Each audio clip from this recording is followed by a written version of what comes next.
Kia ora, boys and girls.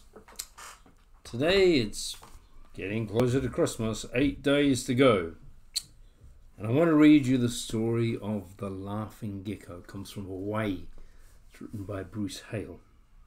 It says, many years ago, the king and the queen called together all the animals and all the people for a special meeting. This was to be the great choosing, when each family would choose a guardian animal. The peace of the morning was shattered by the laugh of a gecko. You've heard a gecko laugh? Oh no, it's Moki again, the goose said, covering her ears. I do wish that boy would shut up, said the dog. He sounds awful. It was true. Moki the gecko had a laugh that could shake the leaves off the trees. His laugh bothered the buffalo frogs, and it irritated Pua the pig. It even worried Moki's parents.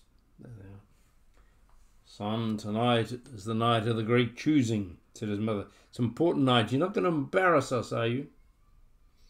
What she means, Moki, is you better keep a lid on that laugh of yours, his dad said. This is serious business. When our human brothers and sisters each choose an animal watcher over their families, you want some noble family to pick us, don't you? Moki gulped and stammered. Yes, sir. That's good, son. Remember, don't let us down. Now run along and play. Within half an hour, Moki was laughing again, this time trading jokes with his friend, Puyo, the owl. I've got one, chuckled Puyo. Where does a 400-pound buffalo sleep? Anywhere he wants to, they shouted together, ha ha ha, and they rolled around the ground laughing. Oh, poor, this is such fun, said Moki, but I've got to be serious. Will you help me? Don't worry, my friend, said Puyo. I'll be right there beside you. As the sun hung low, all the humans and animals started towards the beach where the great choosing would take place. Birds flew, pigs waddled, and toads hopped from all over the islands. In fact, the only animal who wasn't there was the black buffalo, a giant poisonous toad, who was nobody's friend and wouldn't have come if they'd asked him anyway. So there's all the animals.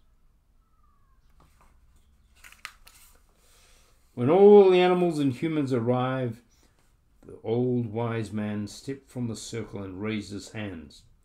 The crowd fell silent. He warned everybody, human and animals stay perfectly quiet during the choosing. And then the choosing began. The king and queen rose and walked slowly round the circle and chose the hawk. In turn, the father and mother of another noble family got up and selected Pua the pig. But when Moki saw the next father and mother stand up, he had to clap his hand over his mouth to hold and laugh. The man looked like the 400-pound buffalo that Moki and Pua had joked about earlier. There's Moki and Pua. The more Moki tried not to think of Puyo's joke, the more he thought about it. Moki looked up at Puyo, who was trying to keep a straight face. Well, that did it. In a flash, Moki burst out laughing with a loud ha ha ha. There he is there, laughing. The council stopped dead. People and animals covered their ears or sat open-mouthed in shock. The old wise man whirled on the gecko family, pointing his finger. You, he shouted, you geckos have broken our sacred silence. Go leave the circle. Poor Moki jumped up. It's all my fault, he cried. Now my family will never be chosen. And he ran off into the night alone. He was crying away. He ran far into the forest, stumbling over roots, trying to outrun his tears. At last he tripped and fell by a moonlit pool. As he lay there, Moki heard a branch crack behind him. And then before his eyes, a little girl stepped out of the bushes.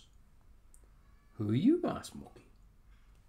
My name is Nolani, she said. I'm the king's youngest daughter. They wouldn't let me go to the choosing because I'm too little, so I sneaked out of our hut to find it, she continued, and I got lost. Why are you crying, little Geko? Moki told her about his terrible day, about joking with Puyo, and about being kicked out of the choosing. And now I can't go home, he finished. My parents will never forgive me. Oh, I don't know, said Nolani. One time I cut up father's best fishing net to make a dress for my doll. He was so angry I thought he would leave me in the forest for the black buffalo to get me. I thought father would never forgive me, but he did. Moki said nothing, thinking about how much he missed his parents. I bet your parents are worried about you, Nolani said. I bet they are, Moki agreed, but how can I face them after letting them down like that? Just tell them that you're sorry and you love them, said Nolani. That's all you can do. Come on, let's look for the path. I'll go with you. They walked off into the forest together, searching for the way home. The moon hid behind a cloud and the forest grew darker and darker. The night was full of strange sounds. Suddenly, Moki and Nolani stepped around a huge old tree, and there he was, the black buffalo. The two travellers froze in terror. The black buffalo had red eyes and a wide red mouth. Well, what have we here? He rumbled. Looks like dinner. Said Moki. Sounds like dinner, said the buffalo. We've got to go, said Nolani. She tried to scoot around the huge toad, but a big black webbed foot shot out and pinned her down. Not so fast, snarled the black buffalo. Moki drew himself up to his full height and stared at the black buffalo in the face. Let her go, he told the toad. The creature only chuckled, an evil sound like old bones grinding. Look into my eyes, he commanded. Moki stared into the toad's huge red eyes. He was being hypnotized. The black buffalo opened his jaws wide. Come inside, little Geko. I promise you won't feel a thing.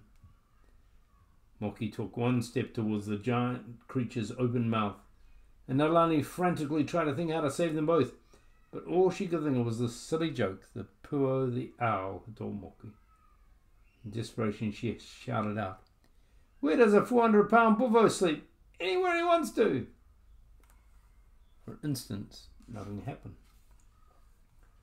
Then Moki's lips twitched, his belly quivered, and with a loud hee-ha-ha-ha, he broke out of his trance and bounced around on the tip of his tail, laughing. The black buffalo stared in disbelief. A small croak escaped his lips. A rusty chuckle followed. The black buffalo's face split wide open in a grin, and he joined the gecko's laughter with a booming ho ho ho ho ho.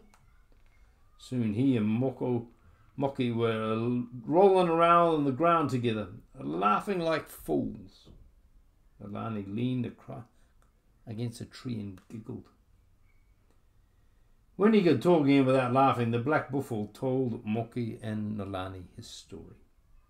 Years ago, when the black buffalo was small, he had lived with the other animals, but they always made fun of him and feared him because of his ugly body and sharp claws. Finally, they drove him deep into the woods.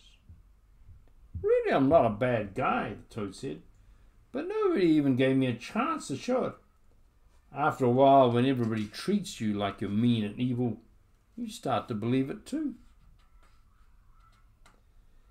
After the three talked some more, the black buffalo offered to guide his new friends back home, for it was very late. By the light of the sinking moon, they tramped through the dark forest. It was dawn when they came to Nolani's village. By this time, the king and queen had missed Nolani. They were forming a search party of the best warriors. Everybody gasped when Nolani and Moki rode into the village on the black buffalo. Look out, it's a black buffalo! He's got my daughter, cried the king. No, father, said Nolani, jumping off the toad. He's our friend now, thanks to Moki. She hugged her dad and mum. The villagers gathered around while Nalani told of the night's adventures and how Moki's laughter saved the day. Moki's father and mother ran up and hugged him tight. The old wise man walked up and apologised for kicking the geckos out of the choosing. But the choosing had finished hours ago. All Hawaiian families had already picked their guardian animals, and no family was left to choose the geckos. When Moki heard this, his face fell. He wanted so much for his family to be someone's chosen guardian. The Queen said, Moki, I'm sorry the choosing is over, but that's our law. King kneeled. But will you do us one favour, he asked. Will you accept our gratitude and deepest aloha for bringing Nalani safe home? Moki nodded. He felt tears swell behind his eyes. Oh, one more thing, the king said. Will you accept for your family the chosen position for all the islands of Hawaii? Moki was so choked up he could only nod yes at the great honour. The king rose. From this day forward I declare the gecko to be the official chosen one for all of our islands, he shouted to his subjects. The villagers sent up a great cheer. Animals and people danced and sang, celebrating the gecko's triumph with music and laughter. And Moki laughed the loudest of all. You like this little story? I've met people who've got the giggles and couldn't stop, and you've probably known people, or you might have yourself had the giggles and you couldn't stop. Laughter is actually a great blessing in all sorts of places in life, and it certainly helped that old toad, Buffo, didn't it? And Nalani, and Moki. So never underestimate the power and magic and beauty of laughter. Have a great week.